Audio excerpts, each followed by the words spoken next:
Welcome to Below the Line, where we talk about working in Hollywood from the crew perspective. My name is Skid. I'm a former assistant director and your host. Quiet on the set. On June 23rd, the Directors Guild of America ratified a new 3-year agreement with the Alliance of Motion Picture and Television Producers, abbreviated as AMPTP, with a vote of 87% in favor. Today, I'm discussing the agreement with Kevin Koster, who works as a first assistant director, served as a member of the negotiating committee, and is a returning guest. Kevin, nice to see you again. Hello there. Thanks for having me back. Now, Kevin, your involvement with the DGA, let's just say it's deep. I have been involved in DGA governance and in negotiations going back all the way to 2010. I've been on the DGA council as an alternate and then as a full member going back to about 2009. I'm currently the vice chair of the Western ADUPM Council. I'm also the chair of the Membership QL Review Committee. So the people that go on the qualification list, our committee goes through all those people and we submit applicants for membership to the council. And I'm also an associate member somehow on the national board. But for purposes of what we're talking about here, I should note I'm not speaking on behalf of the council. I'm not speaking on behalf of the board or anybody else. I'm not an official DGA spokesman. I'm not a publicist. All I could tell you is what my experience was as a DGA member who participated in this process. Well, and we're not off the reservation. We talked to DGA publicity, and they're aware that we're talking. Exactly. We're talking about what happened here. The official process started in early 2022, which involves a proposals committee. And we actually, for the first time, did a complete integration, West Coast and East Coast. In our case, this was the ADUPMs, and we put our proposals group together. Now, when we go to the negotiating committee, about a third of that group moves forward and is going to help with negotiations on each side of this. And we all go into the big room together. Now, in the big room, I know that the DGA representation, it's 80 people. How do they get to a point where there's an agreement to even consider? The other side of the table are all the labor relations people you would expect. And they are led by Carol Lombardini, who is the president of the Alliance of Motion Picture and Television Producers. You know, every person there is standing in, just as we're standing in for a whole lot of assistant directors that are not going to be there. We're representing them. They're representing their people. What's the back and forth like? The usual scenario is we have a lead negotiator, which is Russ Hollander, who is our national executive director. You know, we bring to him what we have, and then he helps distill it down. Okay, this is what we got. And then he and really our chairs, and in the case of this scenario, the chairs were John Avnet, Karen Gaviola, and Todd Holland, John being the chair and Todd and Karen being the co-chairs. They would get involved in, all right, we need to talk in advance before we all get in the room. What are we doing? So we have some idea of what the shape of the room is. And then you get in the room, and on the first day, we bring our package in of here's all of our stuff. And they come back at us with their package. And everybody makes wonderful speeches at everybody else. And then everybody goes and chews on what we have. And then you break off into the smaller groups. And then at other times you come back in with the full group. I can't really go into specifics of what happens at the table, but what I can say is our group was remarkably unified. This experience, this time, my 5th time doing it, was the most unified I've ever seen, where we literally would all go in. If it was just going to be somebody else's group, we just go in to support them. We would be there to have their back. A lot of people think that when DGA goes in there, it's real quick and you just take the first deal that's offered. You're out of there. I mean, that's complete nonsense. This is a long, protracted process. It took us 3.5, nearly 4 weeks to do this. We worked weekends. We worked Memorial Day. We would come in at whatever hour was needed. When this thing was finished, it was finished at 10:30 at night on a Saturday. This isn't something that we do where you just show up and do banker's hours and then come. You know, that's just not what happens. It's a lot of work and it's a lot of back and forth. It took the DGA and the AMPTP just short of 4 weeks, as you said, and they came to an agreement. Now, with this agreement, talk to us about the process of actually getting it approved. While we were finishing, when we realized, okay, we think we're going to finish, we called for a board meeting so that it would happen the following Tuesday, which was the earliest we could do it. We then brought it to the board. The board enthusiastically, unanimously said, absolutely, send that thing out to ratify. We then announced to the membership, okay, here's what's coming at you. Here's a top sheet of just bullet points of what we did. And here's the full memorandum of agreement, which, by the way, I would always recommend if you're going to look at a contract. My mommy always told me to actually read what's on the contract and don't just read somebody's summary, because all you do is get yourself in trouble in the summary. And then voting is open, and the voting will be open until June the 23rd. And along the way, we did a whole lot of informational meetings. We did them in person. We did them via Zoom. We did them any way possible. We did them in informal gatherings, whatever it took to let people know this is what we did, guys, this is what's in here. I will even add that in the middle of this, we had our annual meetings in both Los Angeles and New York, where we talked up the whole thing again and said, look, if you're still on the fence, we'll walk you through it again. This is what we did. This is what's in here. And then it goes out, and as of Friday night, the 23rd, it's all immediately up there. You can immediately see what the result is.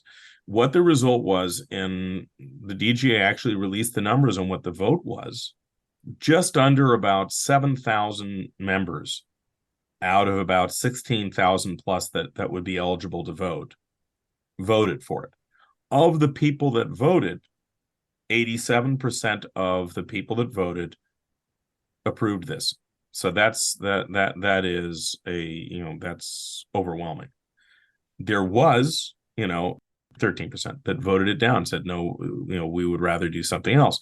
That's not nothing, but the overwhelming majority of the people that turned in a ballot said, we agree with this, we want to do this.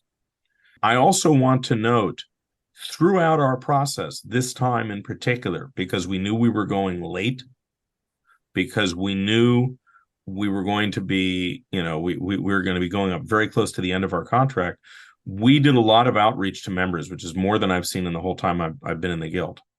So we did what we called our member pods.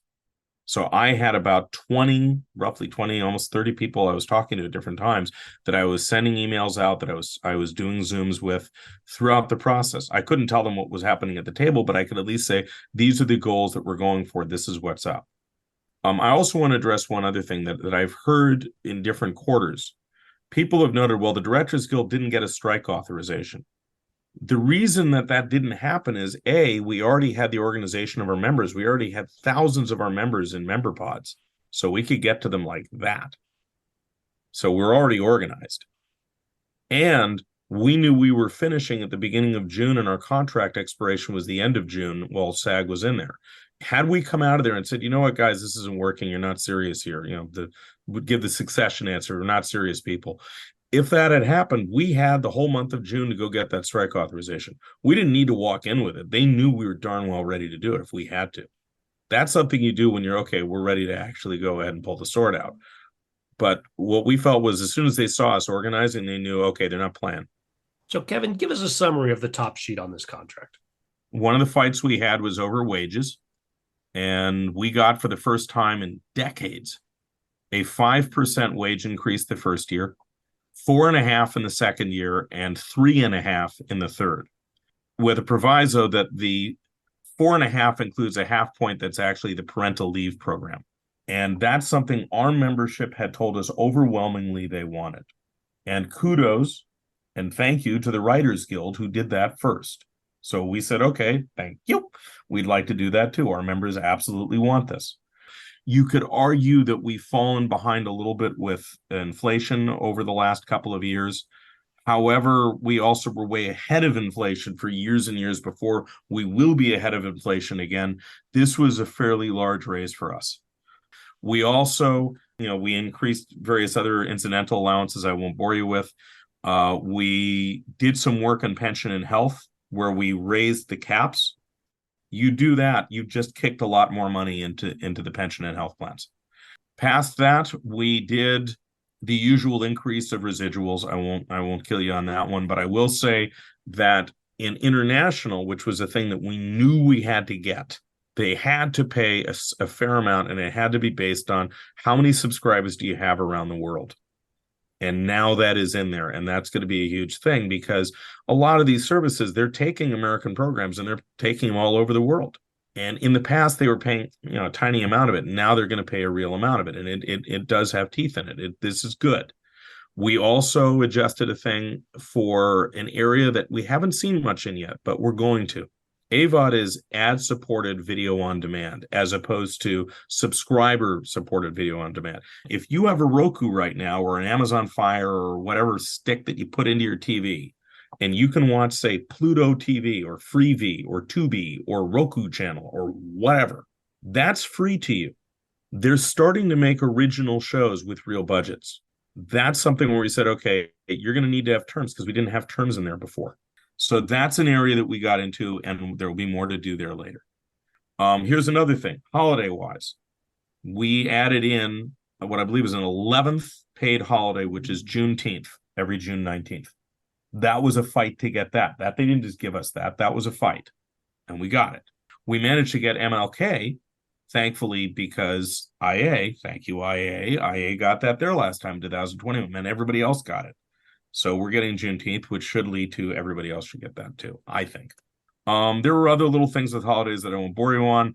There was a little stuff they did about cutting time on high budget features. I will say they added a little bit for episodic directors in streaming or pay TV. Normally, episodic directors, when they finish shooting their episode, post was always on the house. Now we have a thing where they cut for a couple of days, and now they give the cut over to the showrunner. And the idea is the showrunner is supposed to give them notes. And now they get up to 1 more day for a half hour, 2 more days for an hour paid to implement the showrunner's notes so that the director is actually part of the creative process as opposed to patted on the head and thrown out the door. That's a good thing. Then we get into the assistant directors.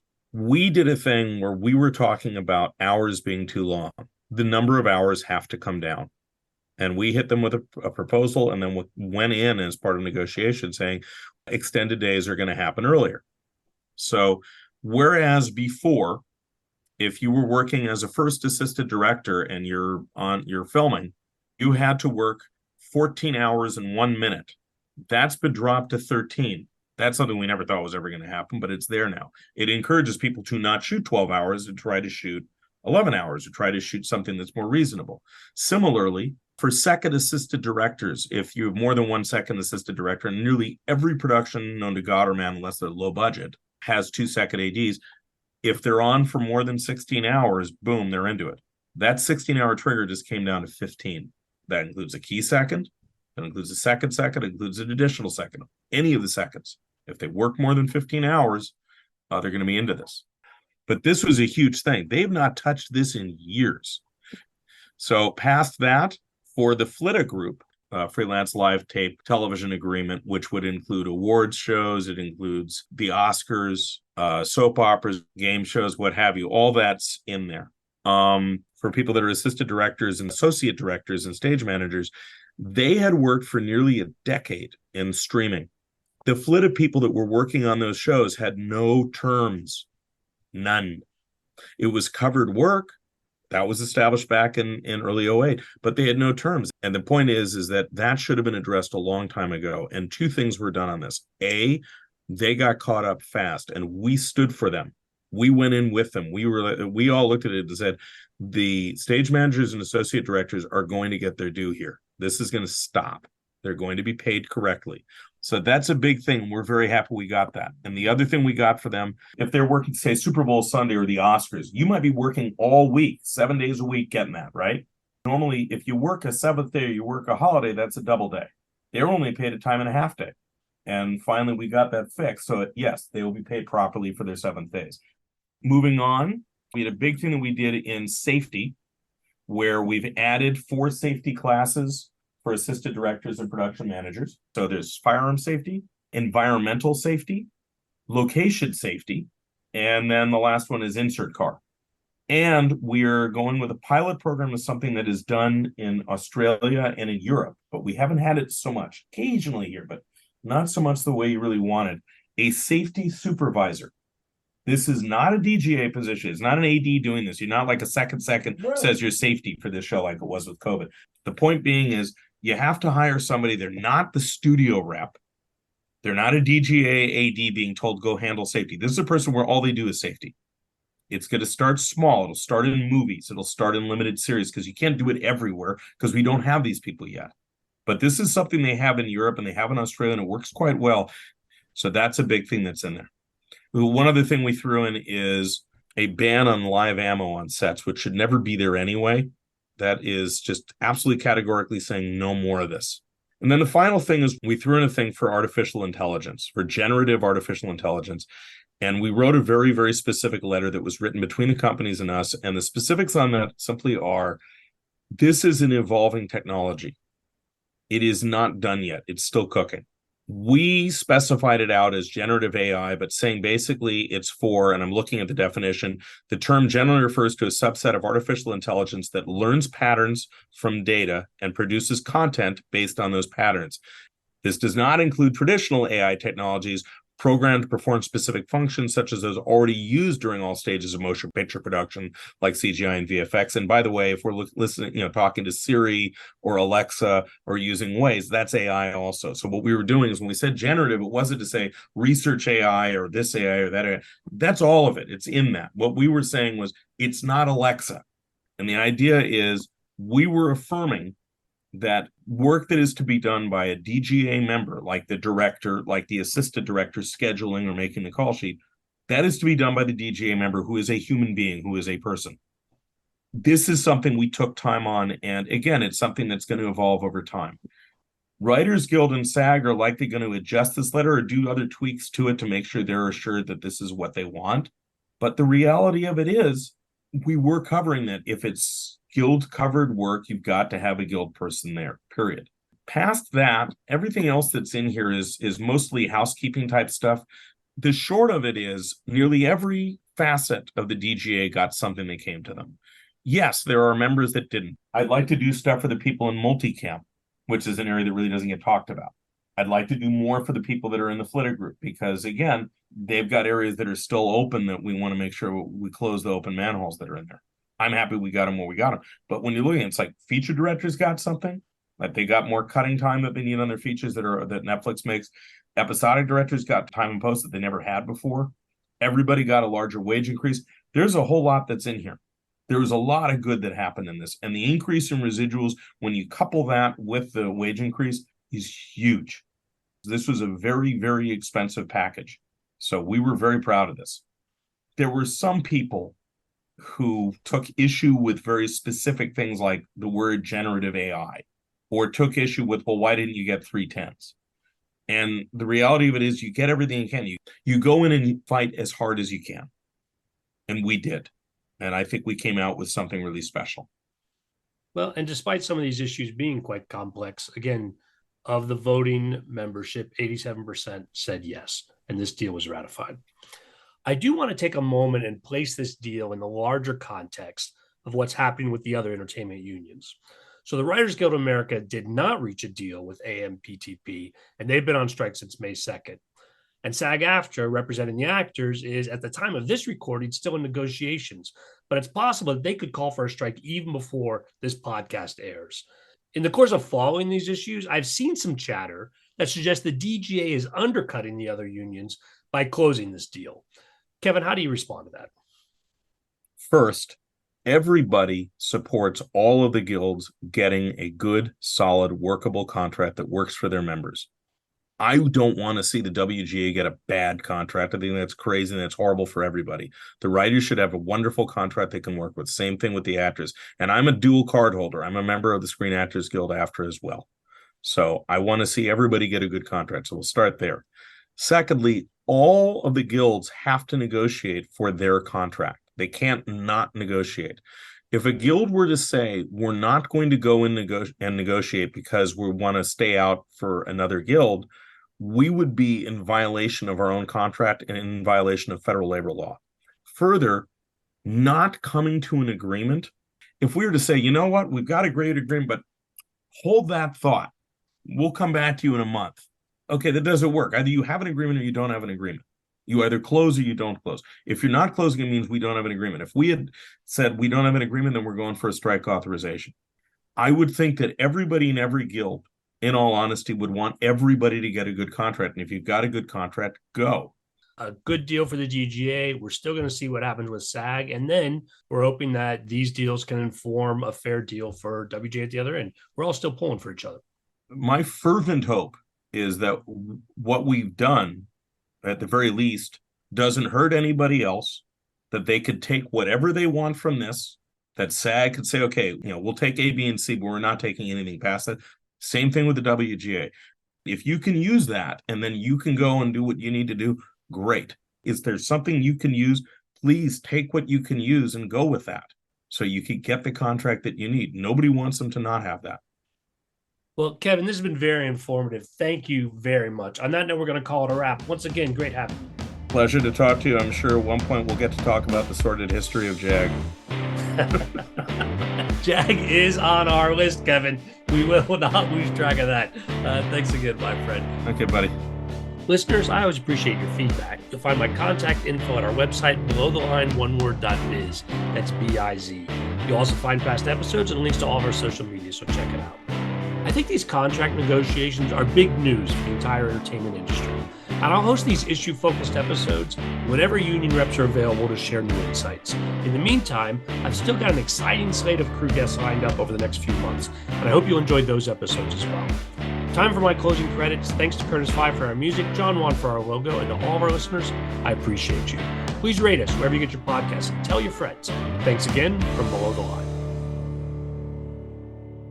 The one other thing we gave them, the one little give they got, is they insisted they wanted to have weather permitting calls for assistant directors. Now, here's the problem with that. The idea of a weather permitting call is you didn't know until midnight the night before, the night you're going to shoot, or 1 o'clock in the morning the night you're going to shoot, and now you're canceling your call because you snowed out or there's a hurricane or whatever else, because you didn't know that was going to happen. So their idea is, well, everybody stays home for half pay. And we pointed out, first of all, you can't take us off payroll on DGA for doing that. Second of all, we're all going to be working.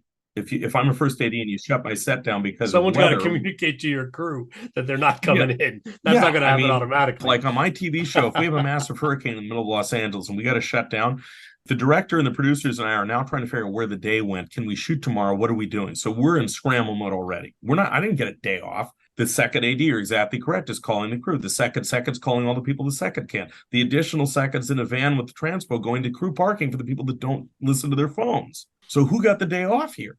So what we came down to is, okay, so you're going to get one day player second, or a day player additional second, where you have 150 background and need somebody to be on the other end, help kick them into play. Okay, so that person could get a call. If you let them know by the evening before that it's going to be a weather permitting call, you could tell them at 1 a.m, please don't come in. This will happen once, maybe every 15 years. So this is worth $300. I don't understand what they're getting out of this. This is ridiculous. All right. Well, that's, again, not something that I think we're going to, as a guild, be that concerned about. So you could probably cut that whole thing out.